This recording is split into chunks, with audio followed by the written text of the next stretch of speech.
Samsung Galaxy S22 plus দেখতে দেখতে ফোনটা প্রায় এক মাস ইউজ করে ফেললাম। এই এক মাস ইউজ করার পর এই ফোনটার অভিজ্ঞতা আজকে আমি আপনাদের সাথে শেয়ার করব। প্রথমেই বলে দিই, আজকে আমরা এই ফোনটার স্পেসিফিকেশন ডিটেলস, খাতায় কলমে কেমন পারফরমেন্স দিচ্ছে এগুলো নিয়ে একটু আলোচনা করব না।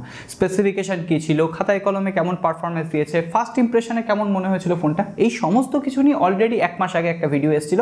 আই বাটনে আরও একবার লিঙ্ক দেওয়া থাকলেও ওই ভিডিওটা দেখে নিতে পারেন একদম হুবহু ওই পার্টিকুলারগুলো জানার জন্য। আজকের এই ভিডিওতে এই এক মাসে এই ফোনটা ব্যবহার করে আমি কি কি অভিজ্ঞতা পেলাম, কোন কোন ফিচার্সগুলো আমার ডেইলি লাইফে কাজে লেগেছে, এইগুলোই আপনাদের সাথে শেয়ার করব। আর একটুও কথা বাড়াবো না, সোজা চলুন স্যামসাং গ্যালাক্সি S22 প্লাসকে দিয়ে আজকের ভিডিও শুরু করি। কোথাও গিয়ে যদি একটুও ভালো লেগে থাকে, একটুও আমাদের প্রতি ভালোবাসা জন্মায়, তাহলে লাইক করে রাখবেন আর নতুন হলে সাবস্ক্রাইব করে রাখবেন। আসুন শুরু করি। প্রথমেই জানিয়ে রাখি, আমি কিন্তু আমার প্রাইমারি ডিভাইস হিসেবে এই ফোনটা শিফট করে গেছি। তার পেছনে বেশ কিছু কারণ অবশ্যই রয়েছে। প্রথম কারণটা হচ্ছে এই ফোনটার লুকস এবং ডিজাইন একদম একটা কিলার লুক প্রোভাইড করছে। এর সঙ্গে সঙ্গে এর যে ডিজাইনটা, সেটা একদম রাফ অ্যান্ড টাফ একটা ডিজাইন। সামনে এবং পেছনের দিকে কর্নিং গরিলা গ্লাস ভিক্টাস প্লাসের প্রোটেকশন রয়েছে, যার জন্য অবশ্যই হ্যান্ড ফিলিং ভালো হচ্ছে এবং একটা সলিড ফিল আসছে। এছাড়াও এই ফোনটা কিন্তু একেবারেই আমার কাছে বালকি লাগেনি। আপনার মিডিয়াম হাত হলে এই ফোনটা আপনি এক হাতে ধরেই ইউজ করতে পারবেন। আর তার সঙ্গে সঙ্গে স্যামসাংকে বলতে হয় না, স্যামসাং এখানে IP68 রেটিং দিয়েছে, 67 নয় কিন্তু। এটা ওয়াটার এবং ডাস্ট রেসিস্ট্যান্ট নয়, ওয়াটার এবং ডাস্ট প্রুফ। অলরেডি কিন্তু আমি এই ফোনটাকে জলে চুবিয়েছি এবং তার ভিডিও আমরা আমাদের ফেসবুক পেজে কিন্তু দিয়েছি। তো আপনারা অনেকেই দেখেছেন, অনেকেই মিস করে গিয়ে থাকলে আমাদের ফেসবুক পেজ থেকে একবার দেখে নেবেন। তারপরেও কিন্তু ফোনটা এখনও জীবিত রয়েছে। যাই হোক, পরের কারণটা হচ্ছে এই ফোনটার ডিসপ্লে একদম আউটস্ট্যান্ডিং একটা ডিসপ্লে। তার সঙ্গে সঙ্গে 120 হার্টজের রিফ্রেশ রেট এবং ডিসপ্লের বেজেলগুলো যথেষ্ট পাতলা। এই ডিসপ্লেটা দেখলেই মনে হবে এটা একটা প্রিমিয়াম ফ্ল্যাগশিপ লেভেলের ডিভাইস। আর এখানে স্যামসাং কিন্তু ডিসপ্লের ক্ষেত্রে দুটো কালার টোন দিয়েছে, একটা ভিভিড কালার টোন, একটা ন্যাচারাল কালার টোন। আপনি যে ধরনের কালার টোন পছন্দ করবেন সেই কালার টোনটাই আপনি এখান থেকে সিলেক্ট করে নিতে পারবেন। এছাড়াও এই ফোনটার ডার্ক মোড ইউজ করার আলাদা একটা অভিজ্ঞতা রয়েছে। এর যে ব্ল্যাক সাইডগুলো একদম পাঞ্চি ব্ল্যাক দেখায়। অন্যান্য কালারগুলোর যে কালার ম্যানেজমেন্ট বা অ্যালগোরিদম সুন্দরভাবে মেনটেন করতে পেরেছে স্যামসাং। এর সঙ্গে সঙ্গে স্যামসাং এখানে অ্যাডাপটিভ রিফ্রেশ রেট দিয়েছে, যেটা 48 হার্টজ থেকে 120 হার্টজের মধ্যে রান করে। আপনার যখন ডিসপ্লেটা কাজ করবে না, সেটা 48 হার্টজে নেমে আসবে। আবার যখন সেটা কাজ করবে, আপনি স্ক্রোল করবেন, সেটা 120 হার্টজ পর্যন্ত পিক নিতে পারে। আমি বিভিন্ন স্মার্টফোনে, দামি স্মার্টফোনের ক্ষেত্রেও দেখেছি এই পিক নেওয়ার ব্যাপারটা অত স্মুথলি কিন্তু হ্যান্ডেল করতে পারে না। স্যামসাং এখানে একদম স্মুথ একটা ফিল দিয়েছে। আপনি ডিসপ্লেটা যতই ইউজ করুন, অ্যাডাপটিভ রিফ্রেশ রেটে কোথাও গিয়ে মনে হবে না ডিসপ্লেটা একটুও ল্যাগ করছে। আমি কিন্তু গেমিং এর সময়ও আলাদা একটা টাচ স্মুথনেস লক্ষ্য করেছি। এছাড়াও এখানে স্যামসাং 1750 নিটসের পিক ব্রাইটনেস প্রোভাইড করেছে, যেটা সত্যি কথা বলতে গেলে ডাইরেক্ট সানলাইটে গেলেও জল জল করে। এত উজ্জ্বল ডিসপ্লে আমি আর অন্য কোনো স্মার্টফোনের ক্ষেত্রে দেখিনি। আর স্যামসাং প্রথম একটা স্মার্টফোন কোম্পানি যে কিনা এত ব্রাইটনেসের সঙ্গে একটা ডিসপ্লে প্রোভাইড করেছে। সুতরাং ডিসপ্লে কোয়ালিটি আলাদা লেভেলের বস। এছাড়াও আরও একটা কারণ রয়েছে প্রাইমারি ডিভাইস হিসেবে এই ফোনটাতে শিফট করার, সেটা হচ্ছে এই ফোনটার ক্যামেরা। না, ক্যামেরা নিয়ে কথা বলার আগে এই ফোনটা পারফরমেন্স নিয়ে কথা বলে নিই। স্যামসাং এখানে প্রথমবারের জন্য তার S সিরিজে আমাদের রিজিয়নে কোয়ালকম স্ন্যাপড্রাগন প্রসেসর ইউজ করেছে। Qualcomm Snapdragon 8 generation 1 processor, 4 nanometre technology একটা প্রসেসর এবং সেটা পাওয়ার এফিসিয়েন্ট যেমন, পাওয়ারফুলও তেমন। পাওয়ার এফিসিয়েন্সির কথা বললে এখানে যেহেতু 4500 mAh এর ব্যাটারি রয়েছে, তো আপনাদের অনেকের মনে হতে পারে যে দিনে দুবার চার্জ করতে হবে, কিন্তু বিশ্বাস করুন এখানে একবার চার্জ করলেই আপনার একটা দিন কেটে যাবে। আমি মোটামুটি 8 থেকে 8.5 ঘন্টা কিন্তু স্ক্রিন অন টাইম পেয়েছি। আমি মোটামুটি তার মধ্যে 1 থেকে 1.5 ঘন্টা হয়তো পাবজি বা BGMIও খেলেছি। তো সেক্ষেত্রে 8 ঘন্টা বা 8.5 ঘন্টা স্ক্রিন অন টাইম একদম একটা এক্সিলেন্ট ব্যাপার। এছাড়াও 45 ওয়াটের ফাস্ট চার্জিং সাপোর্ট রয়েছে। যদিও চার্জারটার দাম ইন্ডিয়ান মার্কেটে 2700 রুপির আশেপাশে, তো আপনি অন্যান্য চার্জার ইউজ করতে পারেন। 25 ওয়াটের স্যামসাংয়ের যদি কোনো চার্জার থাকে, মোটামুটি 1 ঘন্টা 20 মিনিট আমার লেগেছে এই ফোনটাকে 25 ওয়াটের চার্জার দিয়ে ফুল চার্জ করতে। আর 45 ওয়াট ইউজ করলে মোটামুটি 1 ঘন্টার আশেপাশে বা 55 মিনিটের আশেপাশে টাইম লাগতে পারে। আমি ওটা চেক করিনি, সুতরাং ওটা নিয়ে বলছি না।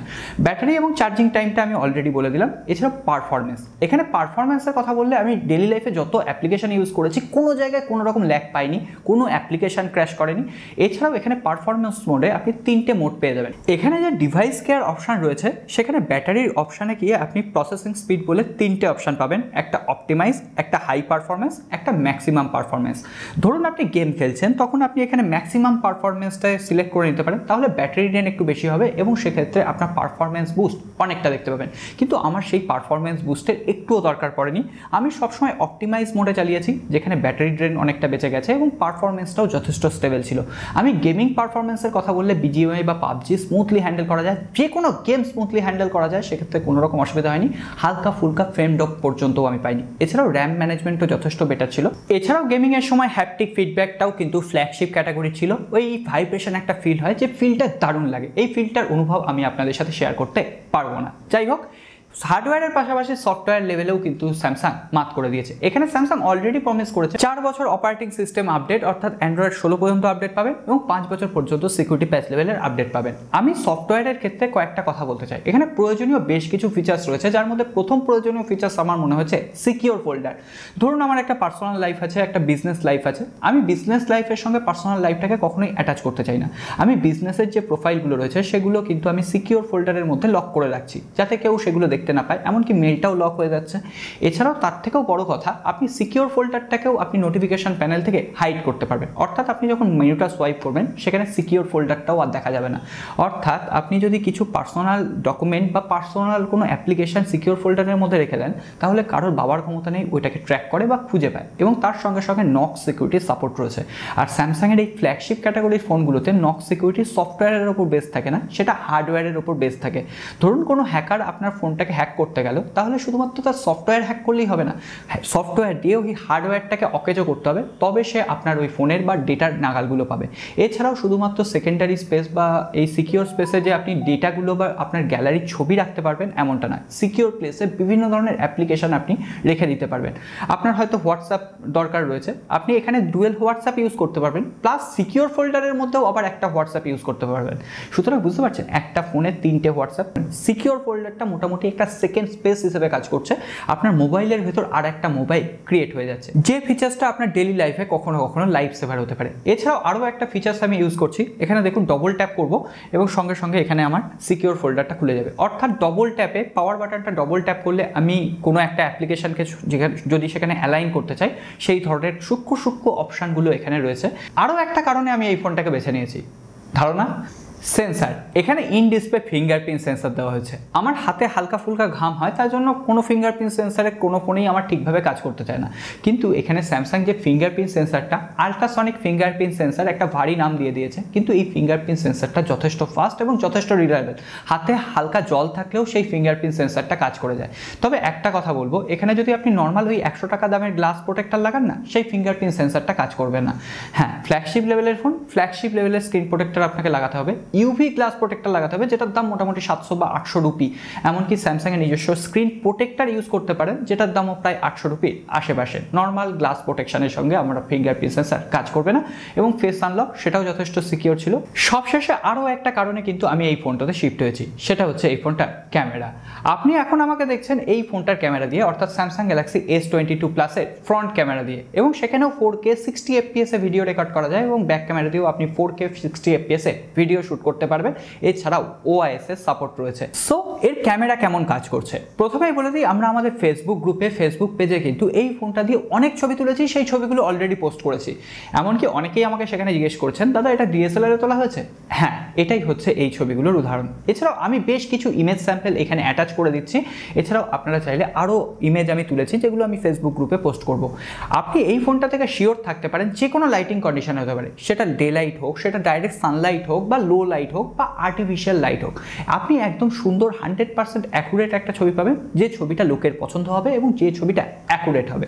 এছাড়াও এখানে 3x অপটিক্যাল সেন্সর কিন্তু আপনি পোর্ট্রেট ইমেজ তুলতে পারবেন, যেগুলো আলাদা লেভেলের হচ্ছে, এবং দেখে বোঝা যাচ্ছে না যে আদৌ ওটা DSLR এ তোলা ছবি নাকি ওটা কোনো একটা স্মার্টফোনে তোলা ছবি। এছাড়াও সেলফি ক্যামেরার কথা বললে, এখানে মাত্র 10 মেগাপিক্সেলের একটা সেলফি ক্যামেরা দেওয়া হয়েছে, কিন্তু কোনো আপনাদের ভয়ের কারণ নেই। এখানে যে 10 মেগাপিক্সেলের সেলফি ক্যামেরা দেওয়া হয়েছে, এবং সেলফি ক্যামেরার ক্ষেত্রে ছবির শার্পনেস বলুন, ছবির ডিটেলস বলুন, একদম ঠিকঠাক ছিল। এছাড়াও পেছনের ডাইনামিক রেঞ্জ অসাধারণভাবে মেনটেন করতে পারছিল। আপনারা যারা ব্লগের জন্য একটা ভালো ফোন কিনবেন বলে ভাবছেন, বা আপনারা হয়তো কোথাও ঘুরতে যাবেন, একটা ভালো ক্যামেরাওয়ালা স্মার্টফোন কিনবেন, এই বছরের সেরা ক্যামেরাওয়ালা ফোন হচ্ছে স্যামসাং গ্যালাক্সি S22 প্লাস এবং S22 আলট্রা। S22 আলট্রা নিয়ে অলরেডি আমাদের ভিডিও আছে, সেটারও একবার লিঙ্ক আই বাটনে দিয়ে দিলাম। আপনারা যদি আলট্রাতে শিফট করতে পারেন, আলট্রাতেও শিফট করতে পারেন, নাহলে S22 প্লাস একটু কম দামে ক্যামেরার ক্ষেত্রে একটা সেরা জগৎ বলা যায় আপনাদের জন্য। সো এরপরে সবশেষে কয়েকটা কথা না বললেই নয়, এই ফোনটার কল কোয়ালিটি দারুণ ছিল, এমনকি লো নেটওয়ার্ক সিচুয়েশন, লো নেটওয়ার্ক যেখানে আছে, একদম নেটওয়ার্ক স্ট্রেংথই নেই, সেখানেও কিন্তু কোনো রকম কল ড্রপের সমস্যা হয়নি। এছাড়াও আপনি যদি এখানে কল রেকর্ডিং করতে চান সেটাও করতে পারবেন না, আপনার অপর প্রান্তকে জানিয়ে দেওয়া হবে না, কারণ এখানে নিজস্ব ডায়ালার প্যাডই স্যামসাং ইউজ করেছে। এছাড়াও এখানে 5G ব্যান্ডের সাপোর্ট রয়েছে, 12টা 5G, অর্থাৎ মোটামুটি যখন 5G অ্যাভেলেবেল হয়ে যাবে আপনি 4-5 বছর নিশ্চিন্ত ইউজ করতে পারবেন, সেখানে 5G নিয়েও কোনো রকম সমস্যা হবে না।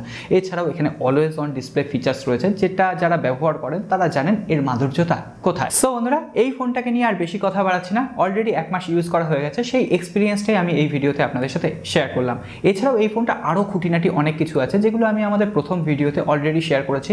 আপনারা যদি এই ফোনটা কিনবেন বলে ভাবেন, বা এখন নয় পরবর্তীতে অফারে যখন দাম কমবে তখন কিনবেন বলে ভাবেন, তাহলে বলবো এই দুটো ভিডিও অবশ্যই দেখে রাখুন, তাহলে এই ফোনটা সম্পর্কে জানতে বুঝতে একটু সুবিধা হবে। আজকে আর কথা বাড়াচ্ছি না, দেখা হবে আগামী পর্বে।